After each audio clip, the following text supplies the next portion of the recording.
Hello everyone, welcome to my YouTube channel Spectrum. Welcome to another new video.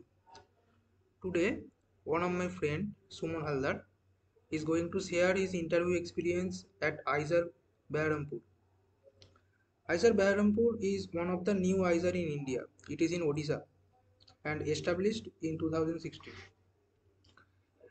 It offers two courses. One is integrated PhD, that course is for 6 years, and another is PhD, that is for 5 years. In this video, I will talk only about integrated PhD course. So let's see what are the eligibility criteria. The first eligibility criteria is you have to qualify JEST exam, and second eligibility criteria is your JAM rank should be between 1 to 1000. And if you satisfy this eligibility criteria, then if you are eligible, then they will call you for an interview. Please subscribe our YouTube channel and like our videos. That will motivate us to make such kind of videos. Let's start. Hi, I am Suman Haldar. I completed my BSc from Jadavpur University and I secured 293 All India rank in JAM 2021. And here I am going to discuss my interview experience at IISER BERHAMPUR. So in this year, IISER BERHAMPUR took their online interview. So let's start. First, they asked me to tell about my short introduction of myself. That is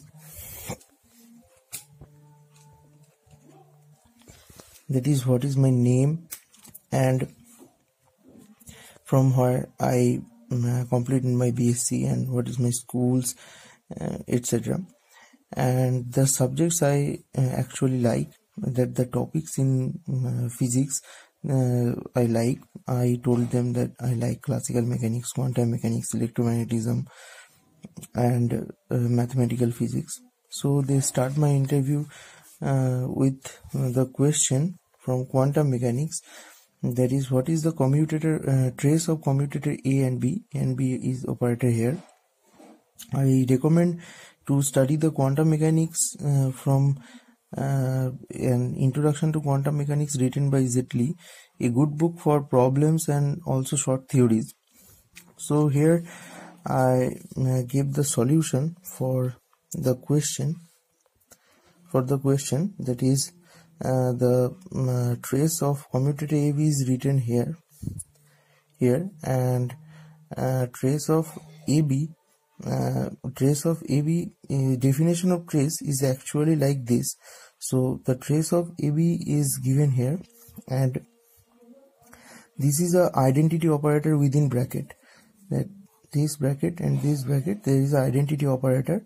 So actually in between A and B there is an identity operator,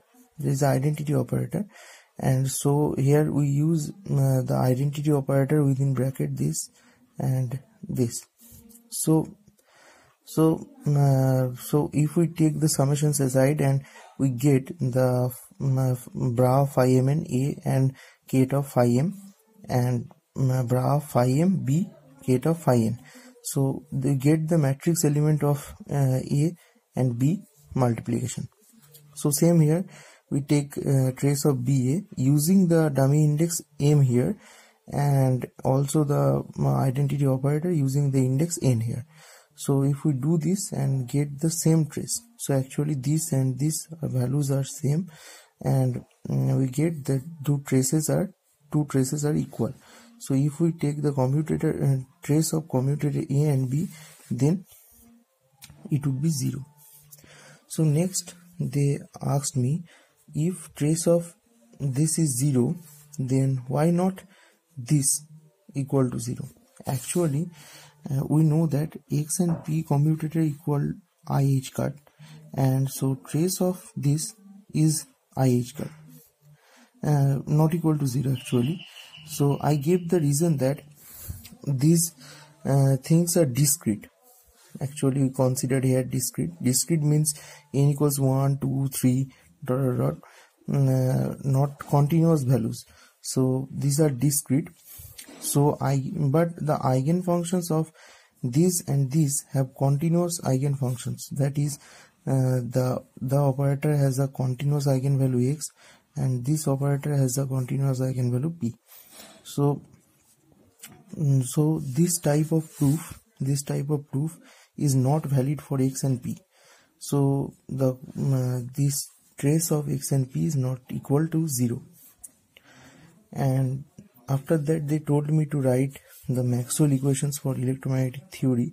So any book of electromagnetism like David J. Griffiths, electrodynamics by David J. Griffiths, and also electricity and magnetism by Rakshit Chattopadhyay, B. Ghosh,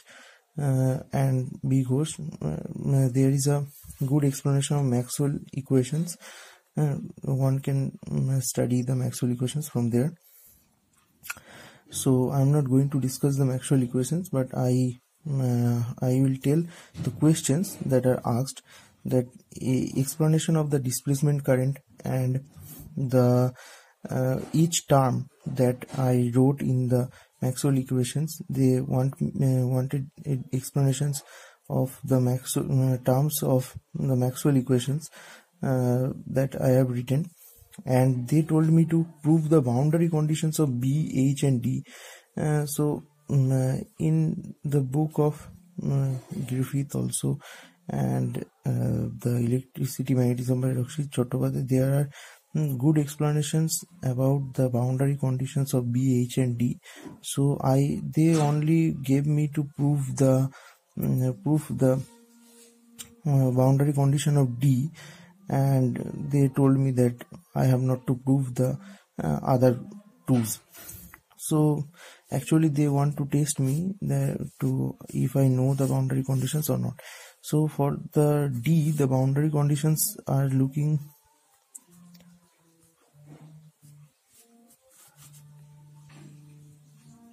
so we can prove this using a small pillbox in the surface and using the closed integral of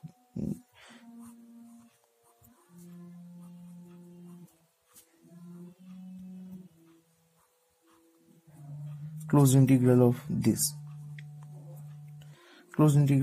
but this is proved in also the good books that I have told in this video. There is a good explanation of this boundary condition. Next, they asked me that if I have condensed matter physics in my course or not. So I told them that I I have not studied the condensed matter physics. So they asked me what is my DSC papers or special papers in BSc. So I told them that I have astrophysics and molecular spectroscopy. So they asked me how black holes can be detected. So maybe around 2019, but I am not sure about the year. The black hole is detected experimentally. The photo of the black hole is taken, but I am not sure the year. So black holes are actually detected using the by the help of dynamics of the outsiders that fall into the black hole. So if in space somewhere black hole exists, the dynamics of the outsider things would tell there is a black hole. That some equations will lead to to some conclusion that there is a black hole. So also they told me to give the equation for event horizon, and the event horizon is r equals 2gm by c square. Actually, g is a universal gravitational constant, m is a mass of black hole, and c is the speed of light. And there are two different types of black holes, massive, supermassive types. So different black holes have different type of event horizon. And then they told me to give the difference between white dwarf and neutron stars, and I recommend to study this book for compact object. And Black Holes, White Dwarfs and Neutron Stars by Stuart L. Shapiro and also Sol A. Tucholsky. There is a good explanation of white dwarf and neutron star, and there is a one can study the difference between white dwarf and neutron stars from there. And they asked me that how many type of compact objects are here. So I have told them that there are three type of compact object: white dwarf, neutron star, and black hole. And they told me to explain the birth of a star. So birth of a star is a huge explanation, huge explanation of the birth of a star. So I cannot tell this in one video. So one should read the Introductory Astronomy and Astrophysics by Zelig, also one person Gregory. There is a good explanation of introductory astronomy and also astrophysics and cosmology a little bit. So one get a good explanation of birth of a star of different type of masses, that 1 solar mass and 5 to 7 solar mass and 50 solar mass to 100 solar mass. There is a different process of evolution, birth process, different, and also death process. So one will get a good idea from this book. One should study this book. And then they told me to give the explanation of HR diagram.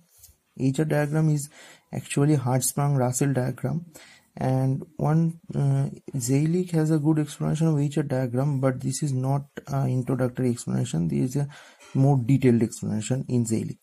So one should study introductory explanation of astronomy and astrophysics by Pankaj Jain. And there is a different type of sequence: what is main sequence, post sequence, and also red giant stars and blue giant stars and super giant stars. So in HR diagram, this is denoted. This can be denoted that what type of stars are positioned in where. So this can be studied from this book. This book has good explanation of HR diagram. So this is my interview experience at IISER BERHAMPUR. I think that this will help the future aspirants of interview for the IISER BERHAMPUR interview. So thank you.